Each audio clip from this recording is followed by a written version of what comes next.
근데 이 대한항공과 아시아나항공이 대한민국의 대표적인 국적 항공사인데요. 이 둘이 합병을 하려고 합니다. 그런데 최근에 이 위기 때문에 대한항공과 아시아나항공에 우리 세금이, 공적 자금이 얼마나 들어갔는지 알고 계십니까?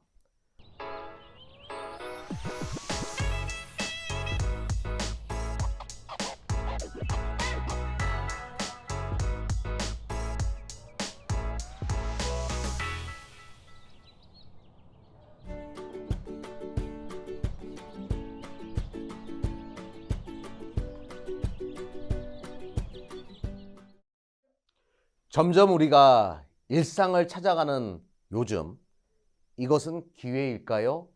위기일까요? 안녕하세요. 즐겁게 투자하자 주식 쾌락의 이경락입니다. 최근 글로벌 백신 접종률이 가파르게 올라오고 있습니다. 지금 위드 코로나를 선언한 많은 국가들의 2차 백신 접종률을 본다라고 하더라도요, 70%가 넘어가는 국가들이 상당히 많습니다. 그리고 영국도 마찬가지고 우리도 60% 수준까지 올라왔다라고 해요. 최근에 국내 백신 접종률을 보게 되면 델타 변이 확산으로 인해 가지고 코로나 감염자 수는 급증하는데 치사율은 현저하게 떨어지고 있습니다. 처음에 코로나가 나왔을 때 이런 얘기 있었어요. 전파율이 빠르게 증가하게 되면 치사율은 현저히 낮아질 것이다 라고 얘기했습니다. 이게 바이러스의 기본적인 흐름이다라고 했는데요. 정말 그 말대로 감염자 수는 급증하는데 사망자 수는 계속 줄어드는 흐름을 보여주다 보니까 좀 안전하지 않냐라는 분위기가 만들어지죠. 이런 분위기는요, 최근에 영국에서 손흥민 선수 축구하는 거 보면 아실 겁니다. 마스크 쓴 사람 제가 저 사진에서 딱 2명 찾았어요.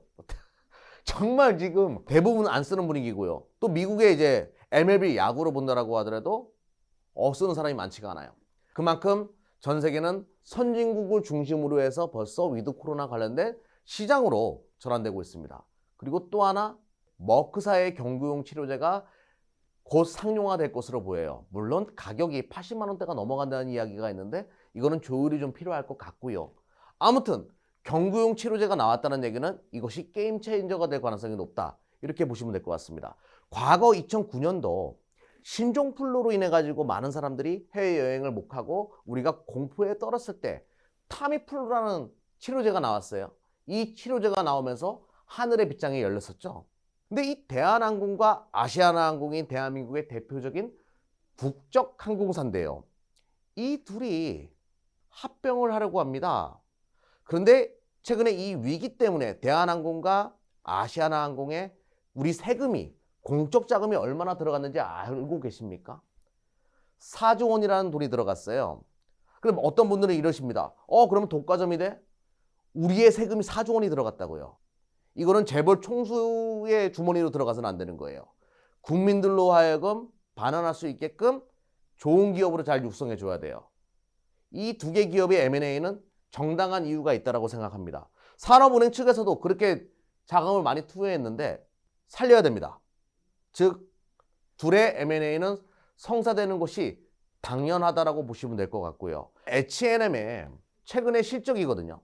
영업이익률이 50%를 넘어갈 것이다라고 추정하고 있어요, 시장에서. H&M을 왜 이야기하느냐? H&M은 대표적인 해운사예요. 컨테이너 해운사입니다. 실적이 왜 이렇게까지 좋아졌을까요? 그렇죠. 본격적인 소비가 이루어지는 수준을 시장에서 예상을 못했어요. 해운은 공급은 막혀있는 상태에서 갑자기 소비가 급격하게 글로벌 시장에서 일어났죠. 왜 일어났냐 이거죠. 첫 번째, 재난지원금을 전 세계가 뿌렸습니다. 많은 강국들이. 그거는 많은 이들에게 소비를 이끌어냈고, 그런데 해외를 못 가게 되니까 해외 직구의 소비를 이끌어낸 거죠. 컨테이너가 부족할 수밖에 없었어요. 공급은 막혀 있는데 소비가 증가하게 되니까 쇼티지가 발생했죠. 가격 인상이 있을 수밖에 없었고 컨테이너의 운임이 증가하게 되니까 영업이익률이 50%에 달하는 그런 흐름을 보여줬습니다.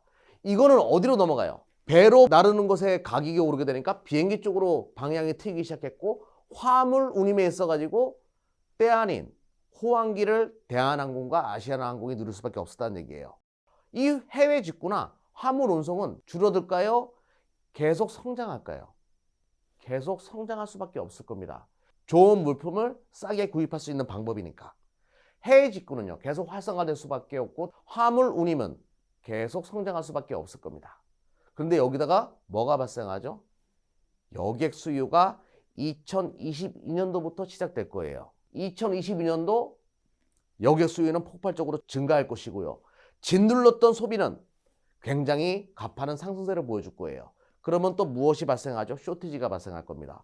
화물 운임도 정상적인 궤도에서 계속 운행하는 상황에서 여객 수요까지 살아날 경우에는 가파른 성장세를 보여줄 거예요. 또 하나 화물 운송으로 인해 가지고 여객 비행기를 한 30% 정도 줄여놨을 겁니다.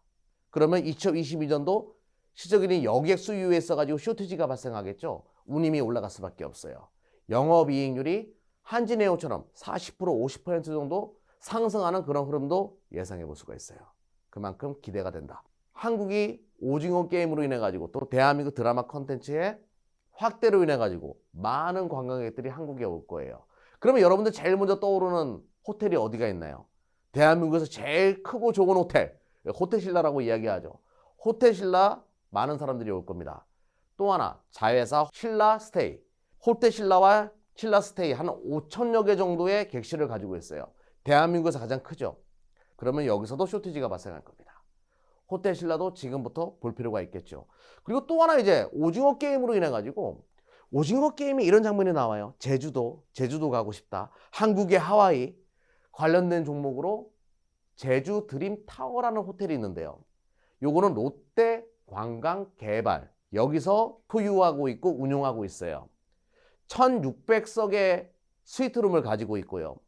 카지노 규모도 단일 카지노로 바라봤을 때 제주도뿐만 아니라 국내에서 가장 크다라고 보시면 돼요. 또 어떤 매력이 있냐면요. 바로 제주공항 옆에 있습니다. 그동안 제주도에 있는 호텔이나 카지노들은요.